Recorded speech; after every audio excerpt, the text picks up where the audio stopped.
Bienvenidos a mi canal Las Monedas de Judas. En esta ocasión les traigo la biografía y las profecías de San Serafín de Viritxa.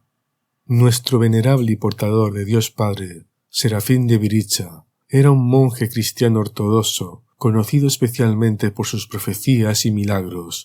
También fue conocido por una carta que envió a su hijo espiritual, un obispo que estaba en una prisión soviética en ese momento. Esta homilía, "Esto fue de mí", fue escrita como un consuelo y consejo al obispo para hacerle saber que Dios, el Creador, se dirige al alma del hombre. San Serafín de Viritxa es una de las aproximadamente 1200 personas que el Sínodo Jerárquico de la Iglesia Ortodoxa de Rusia proclamó como santos en el año 2000 después de Cristo. El nombre real de San Serafín de Viritxa era Vasilia Moraviev. Él nació en el año 1866 en la ciudad de Chernovsky, en la provincia de Yaroslavl. Sus padres, Nicolás y Chion, eran campesinos. Cuando el padre San Serafín falleció, él solo tenía 10 años, y se puso a cuidar a su madre enferma y a su hermana, Olga. Con el paso del tiempo, cuando se hizo adulto, montó un negocio de peletería y era muy próspero. Se casó con una mujer llamada Olga, y tuvieron varios hijos.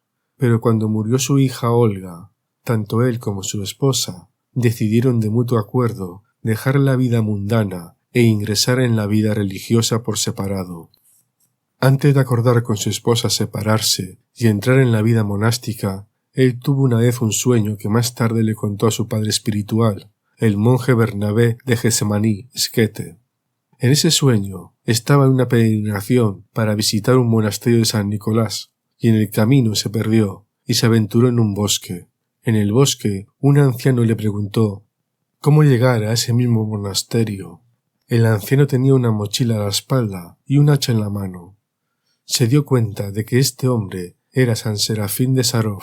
El anciano se sentó debajo de un árbol y muy pronto se le unió el propio padre espiritual de Basilio, Bernabé. En esta visión, aunque él podía ver que estaba sentado entre ambos padres, no podía escuchar la discusión que estaban manteniendo entre ellos. En el año 1920, a los 54 años de edad, él y su esposa se separaron discretamente y entraron en la vida monástica. Su esposa entró en el monasterio femenino de la Santísima Virgen María de Iviron, en la ciudad de San Petersburgo, y adoptó el nombre de Cristina cuando fue tonsurada como monja. En septiembre de 1920, él entró en el monasterio de San Alejandro Nevsky como novicio y un mes después fue tonsurado como monje, tomando el nombre de Barnabas. Poco después fue ordenado diácono y el 29 de agosto del año 1921 Barnabas fue ordenado presbítero por el metropolitano Benjamín Kazansky. En el año 1927, cuando tomó el hábito, se le cambió el nombre por el de Serafín, en honor a San Serafín de Sarov. Con el tiempo, se convirtió en el padre espiritual del monasterio de San Alejandro Nevsky, en San Petersburgo, donde como starets, esto es guía espiritual y clarividente, también confesó a miles de laicos. Dijo: «Soy el almacén donde se acumulan las aflicciones de la gente». A imitación de su santo padrón, rezó durante 1000 noches en una roca ante un icono de San Serafín de Sarov y reposó con el Señor en el año 1949 y la Iglesia de Rusia lo glorificó en agosto del año 2000. El anciano dijo que llegará un tiempo, ya está llegando, en el que el libertinaje y la decadencia moral de los jóvenes llegarán a su punto álgido. Prácticamente nadie quedará libre de corrupción. Al ver su impunidad, los jóvenes considerarán que todo les está permitido para la satisfacción de sus caprichos y lujurias. Comenzarán a reunirse en grupos y pandillas, sin respeto alguno a la propiedad ajena y depravándose. Pero llegará un momento en que se escuchará la voz de Dios. Cuando los jóvenes comprendan que no es posible seguir viviendo de esa manera, llegarán a la fe de diversos modos, atraídos cada vez más fuertemente por la vida ascética. Los que antes eran pecadores y borrachos llenarán las iglesias y tendrán gran sed de vida espiritual. Muchos de ellos se convertirán en monjes. Los monasterios se abrirán. Las iglesias se llenarán de fieles. Luego los jóvenes irán en peregrinaciones. Será un tiempo glorioso. El arrepentimiento de aquellos que pecan ahora será aún más ardiente. La tormenta pasará sobre la tierra rusa. El Señor perdonará al pueblo ruso sus pecados. Y en la divina y santa belleza la cruz brillará intensamente sobre la Iglesia de Dios una vez más. Y el sonido de las campanas despertará a toda nuestra santa Rusia.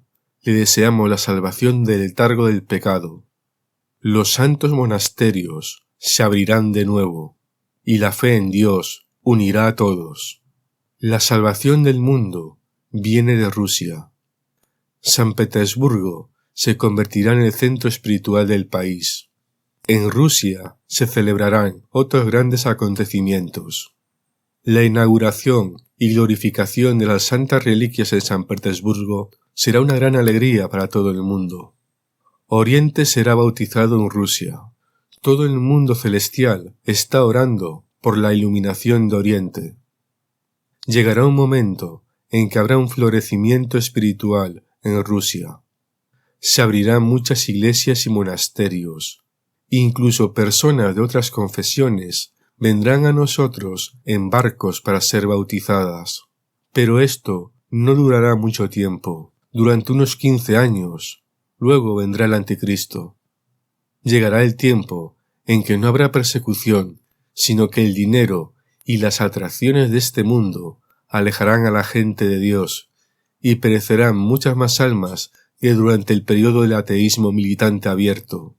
Por un lado, levantarán cruces y dorarán cúpulas, pero por otro lado vendrá el reino de la mentira y del mal. La verdadera Iglesia siempre será perseguida. La salvación solo será posible a través de los dolores y las enfermedades. Las persecuciones asumirán un carácter muy refinado e impredecible.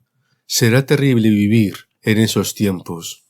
Llegará un momento en que Rusia quedará destrozada. Primero la dividirán y luego comenzarán a saquear su riqueza. Occidente intentará por todos los medios contribuir a la destrucción de Rusia y entregar su parte oriental a China. El lejano Oriente caerá en manos de los japoneses. Siberia caerá en manos de los chinos, que comenzarán a establecerse en Rusia. Se casarán con rusos y finalmente, mediante astucia y habilidad, ocuparán toda Siberia hasta los Urales. Cuando China intente ir más allá, Occidente se opondrá. Muchos países caerán ante Rusia, pero ella sobrevivirá, aunque perderá gran parte de su territorio. Esa contienda, profetizada por las Sagradas Escrituras, traerá la unidad de la humanidad.